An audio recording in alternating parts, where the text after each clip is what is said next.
The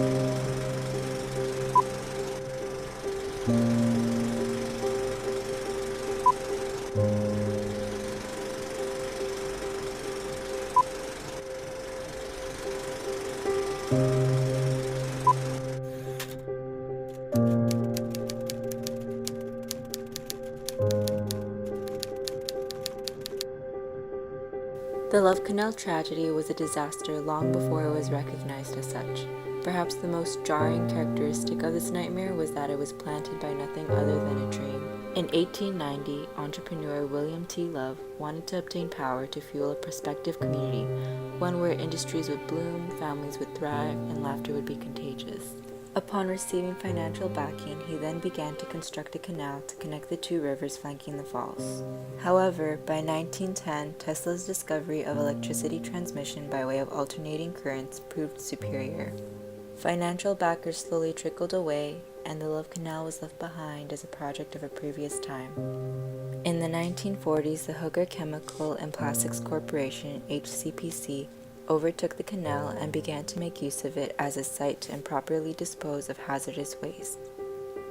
This practice carried on for approximately 10 years, only coming to a halt in light of a population spike in the Niagara Falls area. The city needed more land to build schools. Therefore, in 1953, the HCPC swept the garbage under a rug of concrete and decided to sell the land over to the city for $1, provided that they were excused from any future liabilities. The waste dumped by the HCPC was surrounded by impermeable clay underneath, with permeable silts and fine sands at the surface.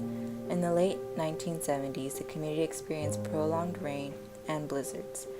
As precipitation infiltrated the canal, leachate was able to easily move through the surface soils due to the rising water table, allowing chemicals to creep into backyards and basements. This returned children home from the playground with burns on their hands and knees, and that was only the beginning. In August of 1978, the inner ring community, containing individuals who were thought to be the only ones impacted, was evacuated. Those living in the outskirts pleaded and protested to receive state-funded relocation rights.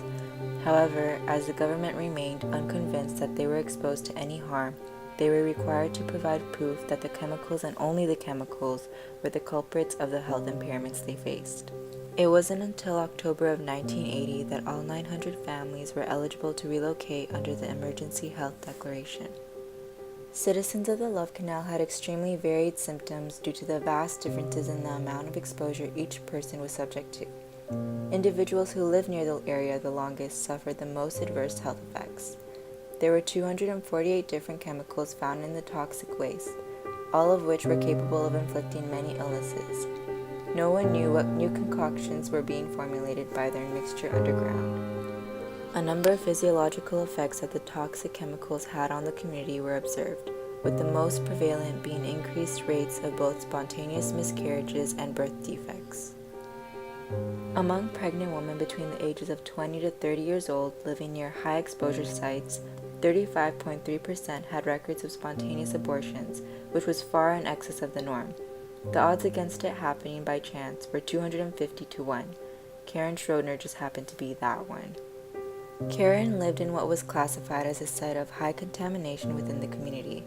When she gave birth to her third child, a 7-pound girl named Sherry, no sense of elation filled the delivery room. The child was born with an arrhythmic heart, facial deformities, partial deafness, an enlarged liver, and mental disabilities. This is only one example of the many gruesome effects that the toxic chemicals in the Love Canal had on numerous people. A detailed health profile of the residents was conducted in order to determine whether these individuals had a higher relative risk of developing acute or chronic health disorders. Subsequent research indicated that of the identified chemicals at the site, 30 were suspected embryotoxins and 18 were suspected teratogens. Among the most threatening chemicals was vinyl chloride, a suspected teratogen and known carcinogen. Vinyl chloride primarily targets the central nervous system. However, it is also associated with complications in the respiratory tract, cardiovascular system, mucous membranes, GI tract, and eyes. Ultimately, exposure to the hundreds of hazardous chemicals that were disposed of in the Love Canal was shown to increase the risk of developing a variety of acute and chronic health complications, such as those associated with vinyl chloride inhalation. Regarded as one of the most appalling environmental tragedies in American history, the Love Canal disaster sparked a nationwide conversation concerning the responsibilities of all factions of society in response to environmental disasters. Federal agencies such as the EPA and NYDOH were scrutinized for allegedly conducting biased research pandering to the U.S. government's interests and thus delaying aid to Love Canal residents. They were seen as negligent by the people of America. Eventually, due to enormous public outcry pushed by mass media coverage of the event, President Jimmy Carter was left pressured into declaring a state of emergency in 1978 and calling for the relocation of 239 families. And following further activist outcry, declared a second state of emergency in which another 700 families who federal officials viewed as being at insufficient risk to warrant relocation were finally offered such. The EPA and NYDOH were proven wrong. The expansive negative publicity towards the scientific community and intensive journalism on the disaster largely influenced people's political decisions. It has been stated that the publicity surrounding the event from 1979 to 1980 was crucial in the execution of environmental legislation such as the Superfund enactment, an enormous regulatory program responsible for the cleaning up of hazardous waste.